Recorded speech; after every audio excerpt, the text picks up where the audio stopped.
Tell me about your love affair with Flaunt. But well, I've been doing magazines for almost 30 years. I had a magazine called Detour before Flaunt, and I had that for about 11, and I'm going on 14 with this one, so it's 25 years.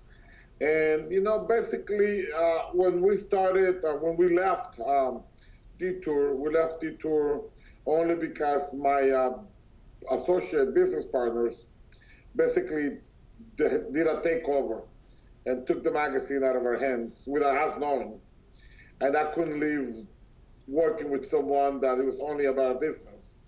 I never felt that the magazine was a business to us. It was more of a caring, loving understanding of what we lived in, the world that we lived in, and how to express it to other people.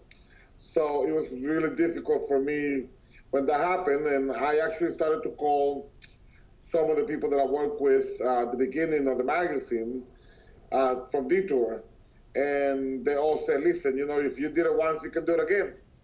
Why not? Keep going. And funny enough, at that point, my boyfriend, or now husband, even though we're not married in California, of 32 years, he was looking through a magazine called Flair, and he fell in love with Flair, and try to understand what Flor Cowles used to do in a time of the 50s, and a magazine of that size, which look, to come up with such a beautiful product, and obviously it didn't last very long for the same purposes that a lot of these beautiful things don't last. They're too expensive and the advertising doesn't support it, you know. But, she made a big mark on what we felt it was an interesting way of producing a magazine. So we sort of kind of, took that as our inspiration and sort of kind of started to think about ways that you can do, half pages, interactive things, get the customer engaged with the magazine. So that's pretty much the premises of the magazine. And, we did the cover based upon the art covers, based upon the idea that actors are just like us. They're just another facet of our lives. And even though they deserve to be recognized because the power that they have in the media, that for us it's not about selling the magazine just based on an actor. We want to sell the magazine based on the magazine.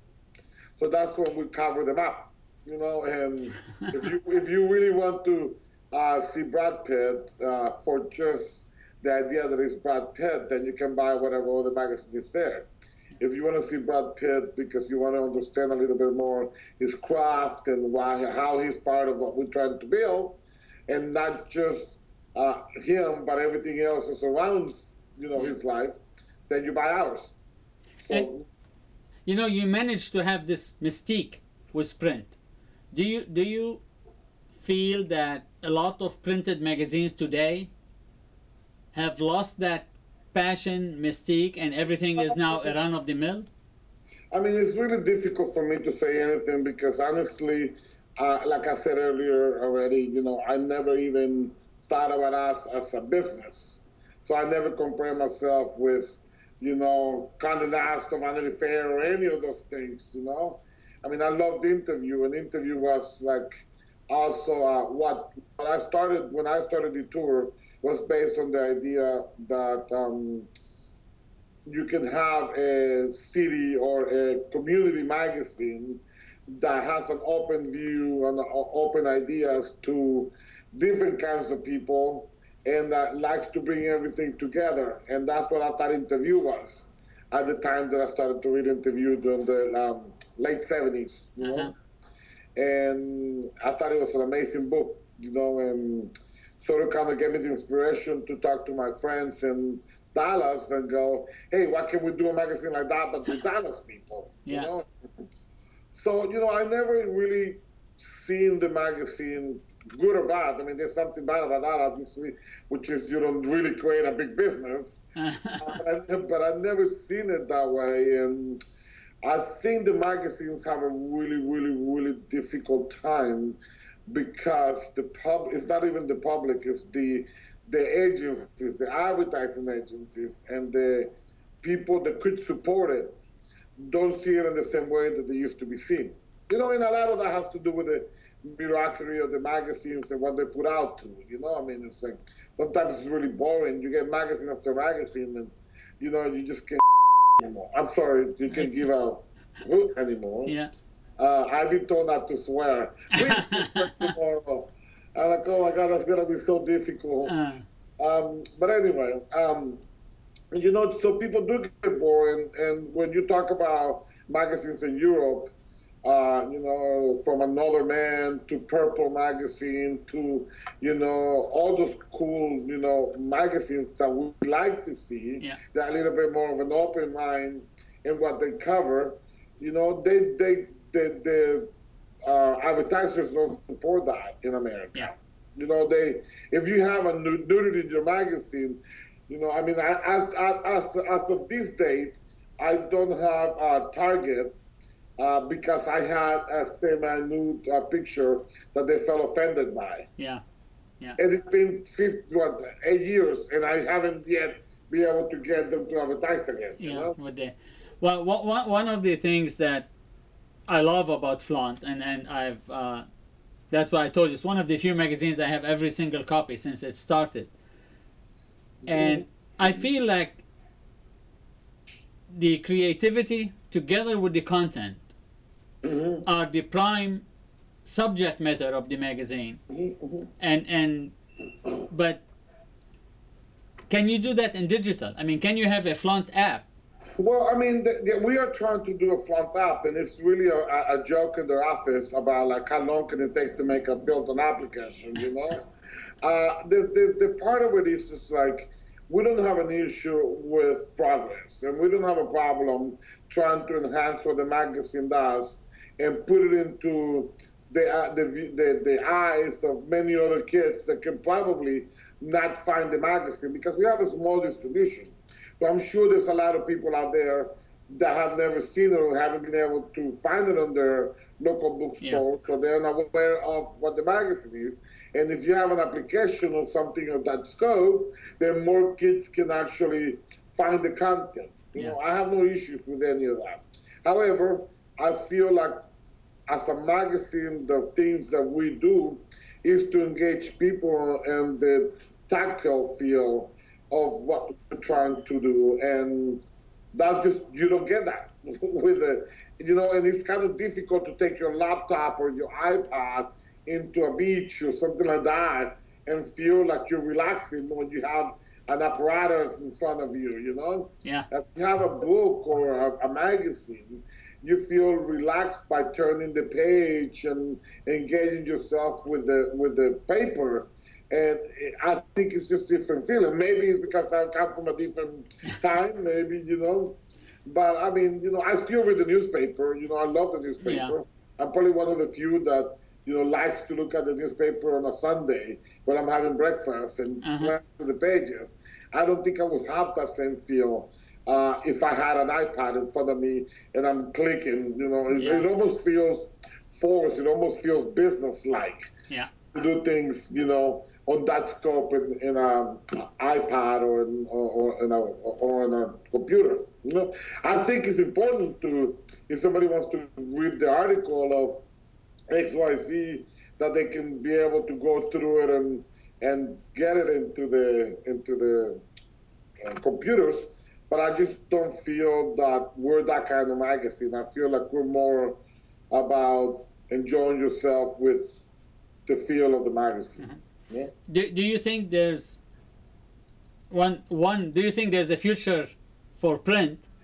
And two, do you think Flaunt is the example of what the future of print holds? I mean, you know, TV didn't kill radio, you know, and it's like, you know, I mean, I do believe that when it comes down to a future, it's just when you make the product that you have, you know.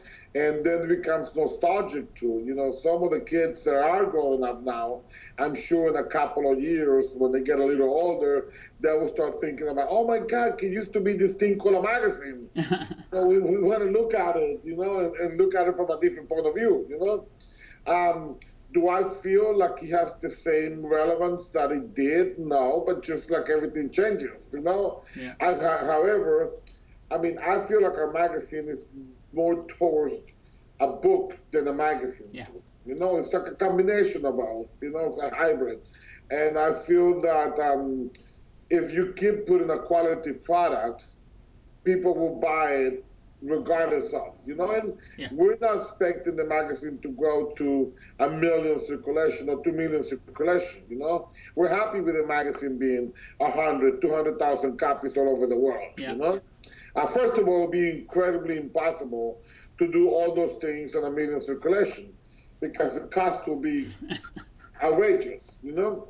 So, you know, it has a different purpose. You know, I think it has a, you know, you put it on your coffee table, you look through it when you have a feeling again. When a friend comes over, you can engage in a conversation over a book that you can read little by little. You know, you can pick up that and engage in the book for a little bit, just like you do a good book. Yeah. But you don't have to go too far from it, you know, and then you can disengage when you want to, you know. So, what's the media driver inside Lewis? I mean, are you the creative person? Are you the writer, the photographer? What makes you tick? What makes me tick? Right now, by the look you can see is food. I think what makes me tick is just getting the feeling that you're discovering new things, that you're growing with people. I got a team of young photographers right now that I'm excited about what they're bringing together. And you know, I mean, we've always been told, oh my God, you know, you started this photographer, you started that photographer, you know, and I always feel like it's just exciting to grab a young kid, a young individual of, you know, 19, 20 that has an incredible vision and give them a place that they can actually grow with it. And I love seeing their growth, you know, and I get excited when they move forward and they get bigger accomplishments, and you know, I see them everywhere. It just makes me feel happy, you know. And same thing with everybody else that works in the magazine, you know. Okay. We create careers on people, you know, and that's really exciting, and it's really difficult to grab when you're a 19-year-old kid that moves into Los Angeles from Oklahoma, you know. Yeah. But where do you find places like that, you know? So that's pretty much what makes me tick the most. Okay. And what do you consider yourself? The publisher, the creative director, the journalist? I consider myself the mouth of the mouth. That's pretty much what I would say. You know, I have a creative director, my boyfriend of 30 years, that he is the genius behind the madness, you know, and he's the one that comes up with the layouts and the creative look of the book, and he's the one that executes all those things that come out of my head, you know, and if it wasn't for him, it wouldn't be the magazine that we are, you know, and but he doesn't talk to anyone. So I get to speak, and he gets to create. You know, I mean, it's like, I mean, I do, publishing is what I have to do because it's on my blog. You know, it's like there's nothing I can help. I can help, but if I'm talking to someone that has a business, to try to engage them and to give me some money so I can keep doing the magazine, you know.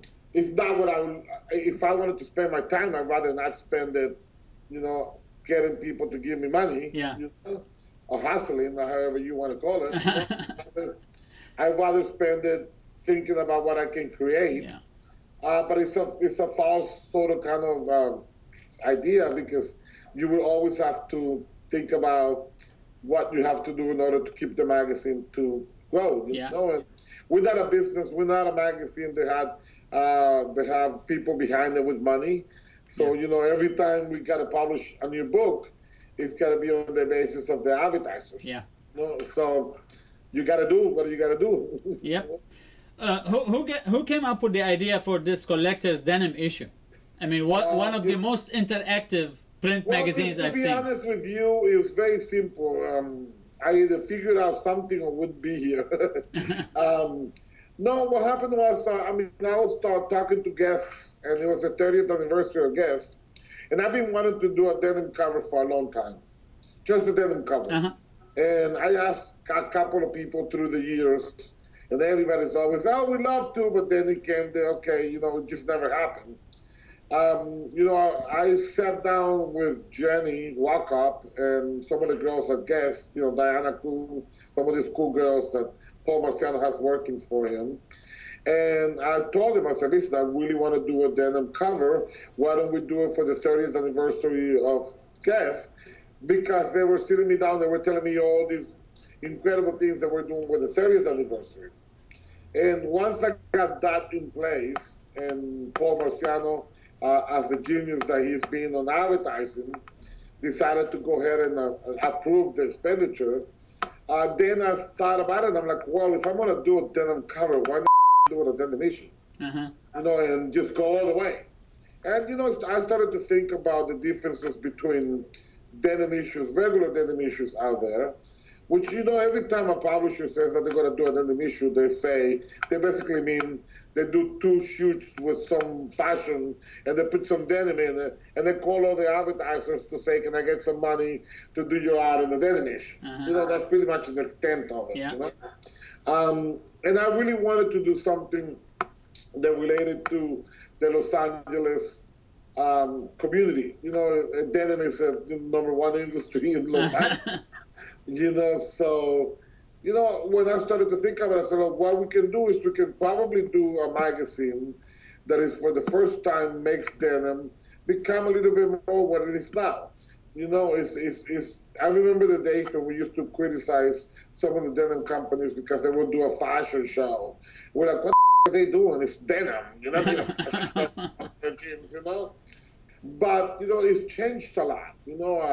There's a lot of different techniques and fabrics, and these people are becoming artisans in regards to what they're trying to do with the fabric, and it's all coming out of Los Angeles. And, me being a Los Angeles magazine, it felt right, So we wanted to cover it, and, I called Adriano Goldschmidt, which is the grandfather of denim, and I called Renzo from Diesel, and I called, American Rag, and some of the people that I know in the business. And everybody was so supportive because denim has never been seen on that field in a magazine, And then I started to think about how to incorporate each one of these people into working with us and collaborating with us and creating all of these different ideas, And some people can say, call it advertorial, some people can call it whatever they want to call it. To me, it was more about engaging the companies into creating ideas with the creative of the magazine so they can feel part of this issue. The editorial itself is all pure editorial. It doesn't have any bias in regards to any company. I felt that I needed to do 13 or 11 profiles of some of the owners of the denim companies in LA because they're from Los Angeles. And then they fell back that, we should put something in the issue, we should put an ad. And then I'm like, oh, why don't you, instead of doing an ad, do something cool? And then blah, blah, blah, blah. And then, we wanted to be internationally too. So we talked to Mavi, and we talked to G-Star, and we talked to, we went to NIMS, which is the birth of denim. The first place that denim existed, and did a story in NIMS. So, it became what I wanted to. The only challenge that I have now is everybody wants me to do a second one for next year. So now I have to start thinking about what the hell am I going to come up with, And I have to say that I think there'll be a second issue. And hopefully we can top this one, Well, that's great. I mean, again, like I wrote on my blog, it's the most interactive magazine that I've seen in a long time, with no batteries or smartphones needed. So that's the thing. I mean, for us, it's just, first of all, we don't have the finances to create it. So that would be the first thing. But more important than that is, I just really don't think that everything has to be done in regards to technology. I feel that things, and I think a lot of the things are changing like that. You buying a pair of shoes that somebody's making for you. You buying, coffee from like the little people that have the little farms. You're going into the butcher places where the guy's trying to do a business without having to go through millions of supermarkets. And so I think in general, a lot of the youngsters and a lot of the new people, the people that are growing up, are starting to feel nostalgic about the idea of engaging themselves in crafting and creating things. Yeah. So that's what we're there for. What does the future hold for Louis? Well, I know I'm going to die at some point. That for sure, Other than that, I don't know what else the future holds. I will hope that we can continue to produce and create the magazine, and I will hope that I can change into other directions once the magazine is, we went through a really hard time in 2008 to 2011.